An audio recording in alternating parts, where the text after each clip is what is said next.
Hello everybody, welcome back to Let's Play Hearthstone 4 as Belarus. Let us continue on from where we last left off. So we're doing pretty well for ourselves. I'm going to send you out and around. I'm immediately going to take you, send you in this line. I mean, like, you guys up north probably are too far forward. I want to get these encirclements going where we can. No matter how big, no matter how small.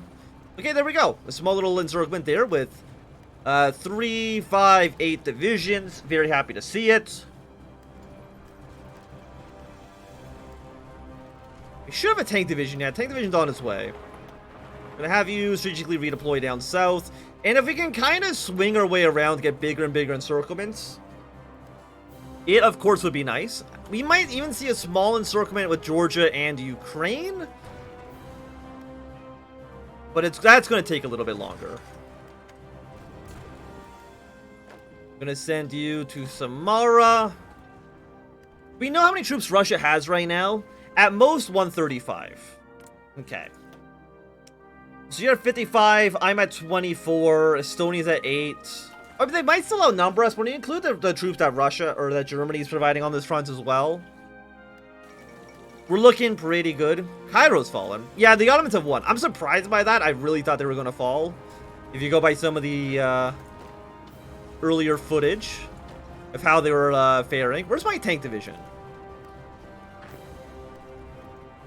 I have cavalry divisions. You know what? Cavalry would be very nice. I'm going to send you down here for a sec. Okay, there's my tank. Move your way down here, please. I'm trying to think, like, do I want to... I mean, like, there's definitely more small encirclements we could be making. I'm kind of going for the big one, you know?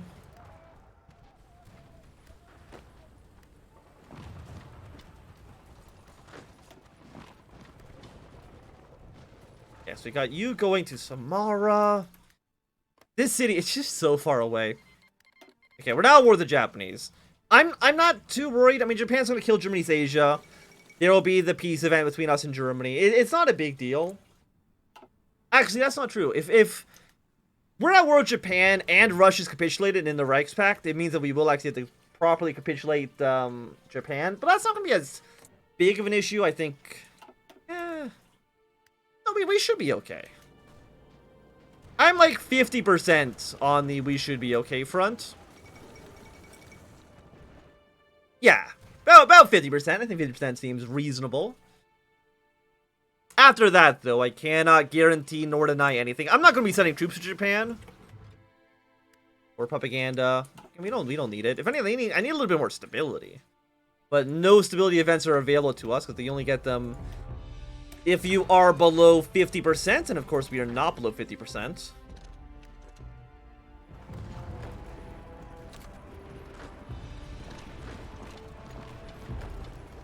We're going to send some troops just to kind of clean up these smaller pockets, but, you know, they don't have long to live, right? I think Finland will, some point soon, uncapitulate themselves. If anything, I'm surprised that the SRI is still alive. I really thought that they would have been dead by now. Apparently not. We even got, like, a bunch of tiny Russian encirclements. Got you over here. Where's my cavalry? I'm going to send you over to this position. Because you should have some decent speed, I believe. Okay, yeah, this pocket's going to be cleaned up in a second. Russia now 1.7 million casualties. And another invasion of Ireland. Yeah, I think the British should really stop trying to invade Ireland.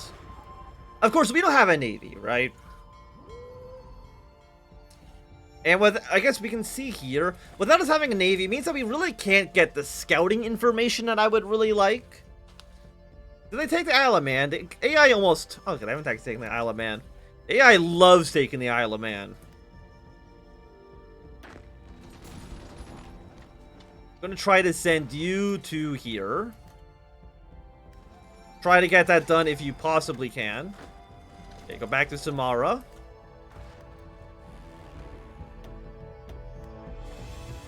Assign you all the Green Army for now. And again, I want you to keep on trying to get your way down here. Because Russia is at 57%. And at this point, like, you're still attacking your way south. You probably should expand that scope a little bit. Yeah, I mean, how many Russia's... They're not at 2 million dead yet, but they're definitely getting close. They're losing resistance in Finland. Very happy to see that. Our alliances are making their way back together. Tank Division. I want you to go to Perm. You're not the best, because you're not going to go do great going over those mountains. But what you can do, I'm happy with. And I want you going to Orenburg, go to Orsk. And then, of course, we got to push our way to all these freaking cities in Central Asia. Because it's Russia, and they refuse to just, like, die. The death of Livian Duba... Wait, are you... You're not this guy. No. Livian Ivlits Dubogetsky, architect, writer, and politician, passed away today at the age of 71 of stomach cancer. For his great contributions to the Belarusian culture, he has been granted a state funeral, and many esteemed academics, political figures, and other notables will be in attendance. Born in 1864 in the village of Dubijkava, near Kerch, he was born into a small noble family that, like many, had fallen from grace after the partitions of Poland. He was interested in Belarusian culture from an early age, collecting folklore and writing down oral accounts, dabbing in writings of himself with fables and poetry. Against the wish of his parents, he moved to Warsaw to study construction and architecture. As a professional builder from the 1890s on, he worked to restore numerous Catholic churches around the Belarusian lands. In 1893, he was contracted to build the Immaculate Conception Church in Smolensk, and then from on, founded his own successful construction company. After the Russo-Japanese War, however, the construction industry crashed, and he liquidated his business, leaving for Paris to further his studies in architecture. Dubogetsky became acquainted with the Belarusian national movement during the Weltkrieg as a writer for the important nationalist paper Nasa Niva, meaning brothers Ivan and Anton Lukvik of the Hrmada. While in Petrograd in the winter of 1916, he designated a potential national flag for Belarus, which he never submitted, and the red, white, red by Claudius Dubogetsky became the national flag. From 1917 on, he was devoted to the Belarusian national cause, eventually joining the Social Democrats. In 1918, he was made the chief architect of the Belarusian People's Republic, designing national awards for the government and working on different school buildings projects across the country. The next year, he went on to Warsaw again, this time the head of the Belarusian consulate, and he would soon become the first ambassador to Poland, helping thaw relations after several years of anxiety from Polish attitudes towards Belarusians. While many remaining active in politics and writing profusely of different nationalist papers, Dubogetsky returned to his work in architecture. His work began to slow down in the 1930s, and after 1935, poor health forced him into retirement. The long life of this illustrious Belarusian leaves behind a legacy that will live on the nation, cemented in stone and concrete across the land. Okay, thank you for the political power loss. That's the one thing I'm remembering you for now. By the way, how is 28, 23, 25, and nothing on you? I put my drink too far away from me. I cannot drink it right now, unfortunately. Should have moved it a little bit closer. Get our troops, though. They're going to where they need to be going. Paraguay. They're now in the war. Congratulations. I don't know how much that's really going to affect things too much.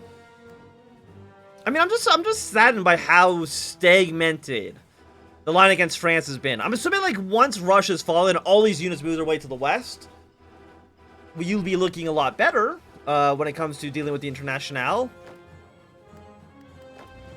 But it's still definitely a little bit hard to say. Bring reinforcements over here. I want you going to here, and then to this city, and then to Fort. For you, Kiva, Para, this city.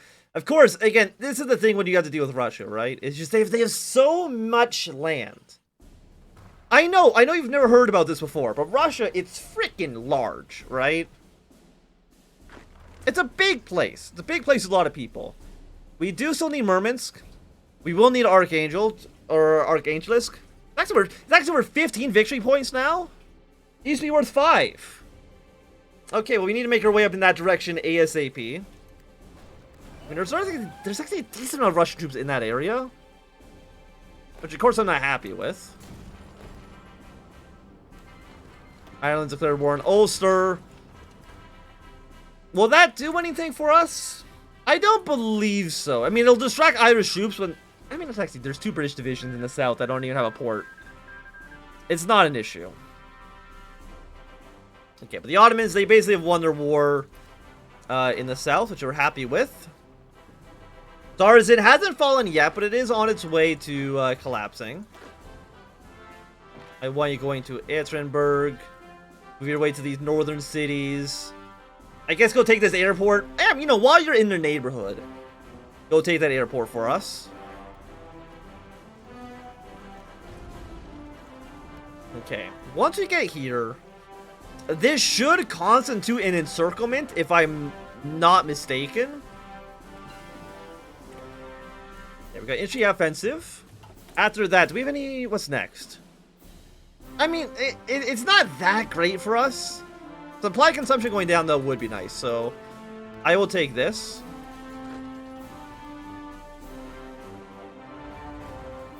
Yeah, we got German divisions here. Again, this should now be encircled. I mean, they still have Zarzin. But Zarzin should fall soon. And once Zarzin's gone, they will definitely have no supplies in this area. How many men do you have here? You have 5 on this front. I just realized, I don't think I've upgraded my generals at all. Give me infantry expert for sure. And I wouldn't mind somebody that gives me, like, more speed.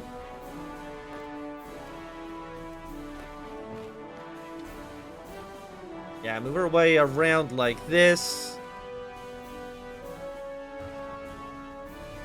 Our positions are still looking good. But yeah, again, we're at this stage when you have to fight Russia, right? Everyone is familiar with the victory. It's not even like victory point rushing. It's like, we've won the war. We just gotta make the AI realize that we've won the war. Okay, we have 2 divisions. What do I do with these 2 divisions, right? Can I get more? No, this will be 26 out of 26. I mean, sending units to go take Murmansk and Arkhangelsk would be nice. I mean, you're like wondering, do we send troops ready to go for an invasion of Britain? And honestly, I think we do. I don't think... They have a port here that's undefended, but I think the sea zone... No, we have 72%. Let's try from here to here.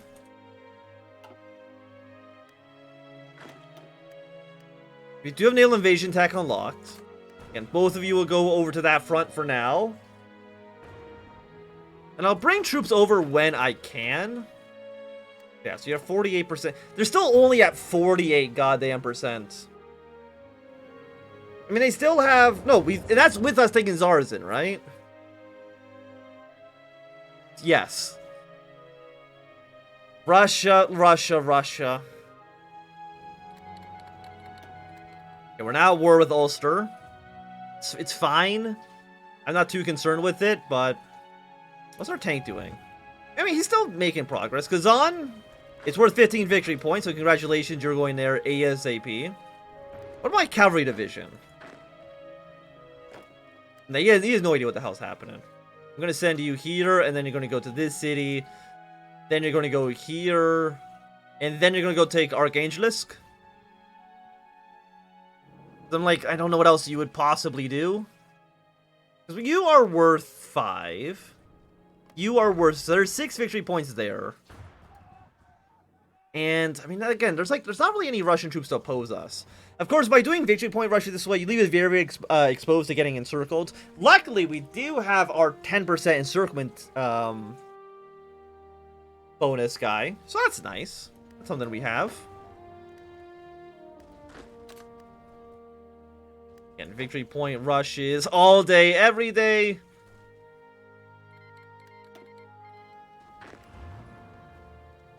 Do the tanks even go fast in this weather? You'll be there in 16 days. Yeah, like the tank's not even good. The tank is not even good here.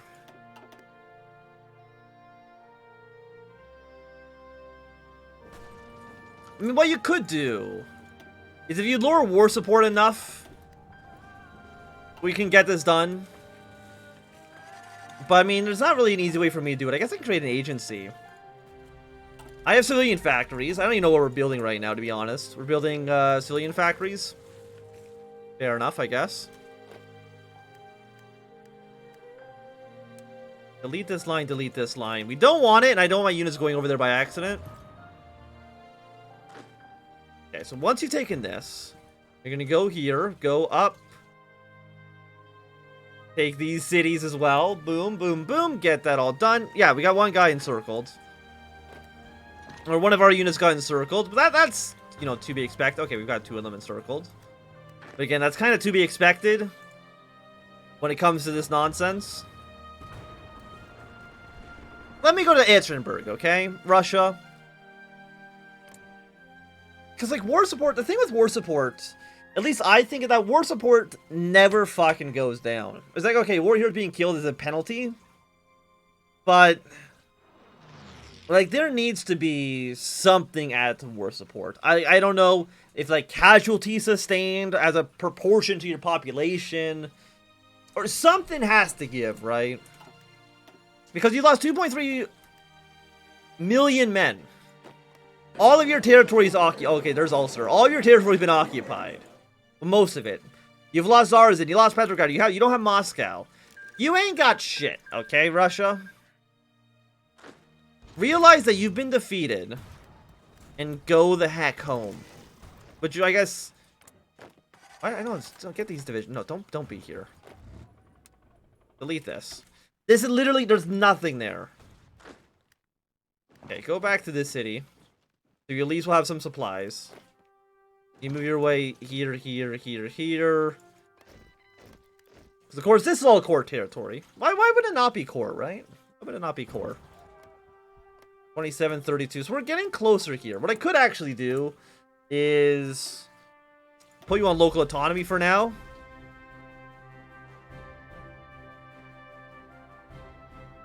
That will boost our rate of compliance. High compliance, local autonomy. I mean, we'll get what we need, right? We'll get what we need. Like, usually, whenever I play Kaiserreich, which is fairly often, as far as I'm concerned, when you take Ekaterinburg from Russia, that should count as a victory, right? Like, am I the only one who kind of feels that way? That when you've killed basically Russia and taken every major city of theirs, that should count as if you've won. I think so. I think so. How are we negative? How are we? No, we're at 96% stability. War heroes being killed. I believe. I'm trying to think like war heroes. I think war heroes literally only apply to air forces, right? I think it's literally only the Air Force that gets that modifier, if I'm remembering correctly. Oh, by the way, Ukraine doesn't want to send any units into this part of the country. They don't want to support the Germans, which, you know, would end the war faster, but they don't give a shit. They don't care. You guys take Kazan? You did. Okay. Because Russia now is at 38%. Stop trying to kill my forces. I swear to God. I mean, I think they actually killed one of my troops. How sad, how sad. You will go to this city for now.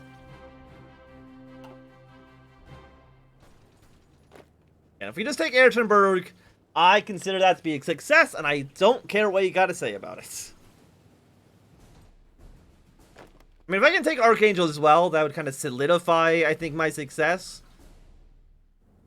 They really have done nothing. I mean, they're slowly now pushing their way through southern France. But it's taken them like 2 goddamn years to do it. Also, yeah, we got our spy. I'm probably going to use my spy to actually lower resistance in these areas. What's their target rate? 28%?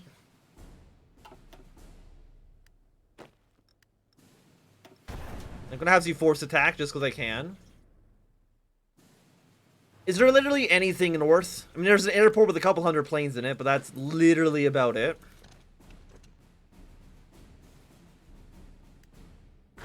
So again, how close is Russia to capitulating? 33%.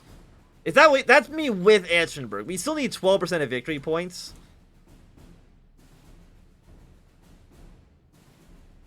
So I'm gonna tag. We're gonna tag Russ. We're gonna do war support -100. And then war support minus another 19. Okay, I think 19 might be their baseline. I don't know what to take for Belarus. Is it BEL? No, it's Belgium. Tag BLR? I know, it's in my save. I go to my save games, it'll tell me. It's probably White Ruthenia, right? Because that's, yeah. WHR. There we go. Get back to our proper country. War support's gone down, which should, in turn, lead to that number dropping. Is that Russia capitulating? That's Russia capitulating. There we go. Sometimes you just got to get around things in particular ways. But I still think this works. So I'm going to take this territory. That is my new land acquisitions. Other than that, Poland, you don't get anything. Estonia? I mean, I don't think you'll keep it. I think you're just going to get back to Russia afterwards, but I'll let you have that for now. Sweden, Norway, you can have that province. Finland, if I can find you in this list. You can have all of that land. And then, aside from that, Georgia. I feel like Georgia and Azerbaijan have done pretty well for themselves. Georgia can have that. Azerbaijan can have Dagestan. And you can have Turek as well. And aside from that, I think Germany is just going to have the rest. I think that seems reasonable. I mean, because I don't think Ukraine has any claims. Actually, they might. Wait, one sec. I know that socialist Ukraine can take this territory. You know, I'm going to give Ukraine... I believe it's here. I think it's that land that they take. I think they might also take this province, but I've already given that to Georgia, so... I didn't turn off straight transfer tool. But I think with that, this is going to be a good time for us to end this episode. Thanks to everybody for watching. My name is If you've enjoyed, remember thumbs up. Not enjoyed, click thumbs down. You want to subscribe, and goodbye.